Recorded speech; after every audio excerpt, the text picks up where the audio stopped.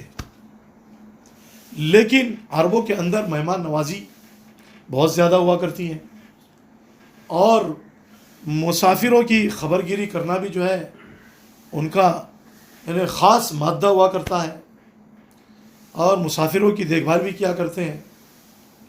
تو بہرحال مسافری کی تقاضے سے اور عرب کی مہمان نوازی کی شرافت سے عتبہ اور شیبہ نے اپنے غلام عداس سے یہ کہا کہ دیکھو محمد جو ہے سامنے بیٹھا ہے، ایک تھالے میں، ایک رکاب میں انگور لے جاؤ اور ان کے سامنے پیش کرو۔ اب عداس نے ایک تھالے میں انگور لے کر گیا، تر و تازہ انگور، اور نبی کریم صلی اللہ علیہ وسلم کے سامنے حضرت زید بن حارث کے سامنے پیش کیا۔ نبی کریم صلی اللہ علیہ وسلم نے انگور تناول فرمایا، حضرت زید بن حارث نے بھی کھایا۔ اب کھانے کے بعد میں اللہ کے رسول صلی اللہ علیہ وسلم نے عداس سے پوچھا تمہارا نام کیا ہے؟ تو عداس نے کہا میرا نام عداس ہے۔ کہا کہ تم کہاں کے رہنے والے ہو؟ کہا کہ میں نینوا کا رہنے والا ہوں۔ نبی کریم صلی اللہ علیہ وسلم نے پوچھا تمہارا دین کیا ہے؟ کہا کہ میں عیسائی ہوں، عیسائیت میرا دین ہے، میں عیسائی ہوں۔ تو اللہ کے رسول صلی اللہ علیہ وسلم نے فرمایا کیا تم یونس ابن متیٰ کو جانتے ہو؟ ان کے بارے میں کچھ سنا ہے؟ وہ بھی نینوا کے رہنے والے تھے۔ تو عداس کہنے لگا کہ آپ کو کیا خبر یونس ابن متیٰ کے بارے میں، آپ کو کیسے معلوم ہوا؟ نبی کریم صلی اللہ علیہ وسلم نے فرمایا کہ وہ میرے بھائی تھے، وہ بھی اللہ کے نبی تھے اور میں بھی اللہ کا نبی ہوں۔ نبی کریم صلی اللہ علیہ وسلم نے عداس کو اسلام کی دعوت دی، لیکن یہ بات معلوم نہیں ہوئی کہ اسلام اس نے قبول کیا یا نہیں کیا۔ اب عداس نے نبی کریم صلی اللہ علیہ وسلم کے سر کو چوما اور ہاتھوں کو بھی چوما، سر کا بوسہ لیا، اور ساتھ میں آپ کے پیروں کو بھی چوما، آپ کی طرف جھکا بھی۔ اب دور سے وہ عتبہ اور شیبہ دیکھ رہے تھے، سارا نظارہ ان کے سامنے تھا، مشاہدہ کر رہے تھے۔ اب عداس کو انہوں نے بلا کر کے کہا کہ اس شخص نے کیا کہا؟ کہا کہ اس نے میرا نام پوچھا، تیرا مذہب کیا ہے پوچھا، پھر جو میرے سامنے اسلام کی دعوت دی۔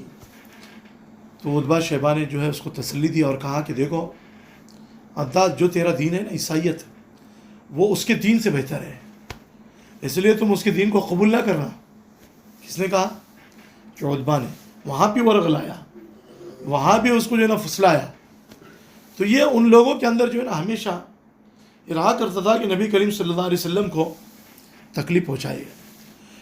حدیث پاک میں آتا ہے، تاریخ کی کتابوں میں آتا ہے، تاریخ اسلام میں بھی یہ بات لکھی ہے، ابن ہشام میں بھی یہ بات لکھی ہے، پہاڑوں کا فرشتہ نبی کریم صلی اللہ علیہ وسلم کے پاس میں آیا اور آ کر کے کہنے لگا کہ محمد صلی اللہ علیہ وسلم، اگر آپ حکم دے، اجازت دے، یہ طائف کی بستی جو پہاڑوں کے درمیان میں ہے، اس کو اٹھا، ان پہاڑوں کو اٹھا کر کے جو ہے نا